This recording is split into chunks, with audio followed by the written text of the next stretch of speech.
নমস্কার বন্ধুরা, নমিতা রান্নাঘরে আপনাদের সকলকে স্বাগত জানাই। আজকে আমরা আপনাদের জন্য যে রেসিপিটি নিয়ে এসেছি সেটি হলো ছানার পায়েস। চলুন এবার দেখে নিই। বন্ধুরা, আজকের রেসিপির জন্য যে যে উপকরণ লাগবে সেগুলো হলো, এখানে আমরা নিয়ে নিয়েছি ছানা, আর এখানে আছে খেজুরের গুড়, কিশমিশ আর দুধ। আমরা দুধটাকে ভালো করে গরম করে ফুটিয়ে নিয়েছি। চলুন এবার আমরা দেখে নিই।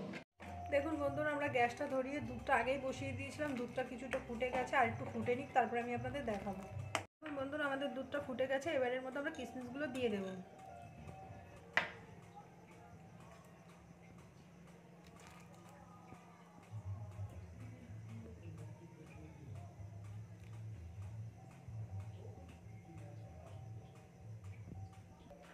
দেখুন বন্ধুরা, আমরা কিশমিশটা দিয়ে দিলাম। এবার এর মধ্যে দিয়ে দেবো গুড়।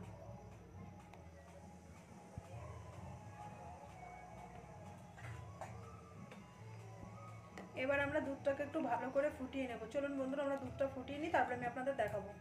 দুধটা ফুটে গেছে। এবার এর মধ্যে দিয়ে দেবো এলাচ। এলাচটাকে আমরা ফাটিয়ে দিয়ে দিলাম। এবার আমরা ছানাটা দিয়ে দেবো।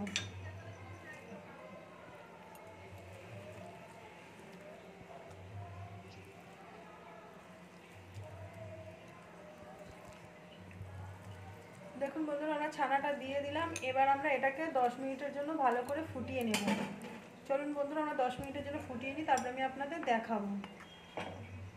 আজকের রেসিপিটি আমাদের রেডি হয়ে গেছে। এবার এটাকে আমরা আলাদা একটা পাত্রে নামিয়ে নেব। চলুন আমরা নামিয়ে নিই, তারপরে আমি আপনাদের দেখাবো। বন্ধুরা, আজকের রেসিপিটি আমাদের রেডি হয়ে গেছে। যদি আপনাদের ভালো লেগে থাকে লাইক কমেন্ট শেয়ার করে দেবেন, এবং এরকম নতুন নতুন আরও ভিডিও পাওয়ার জন্য আমাদের চ্যানেলটিকে সাবস্ক্রাইব করে দেবেন। চলুন আজকের ভিডিওটি এখানে শেষ করা যাক।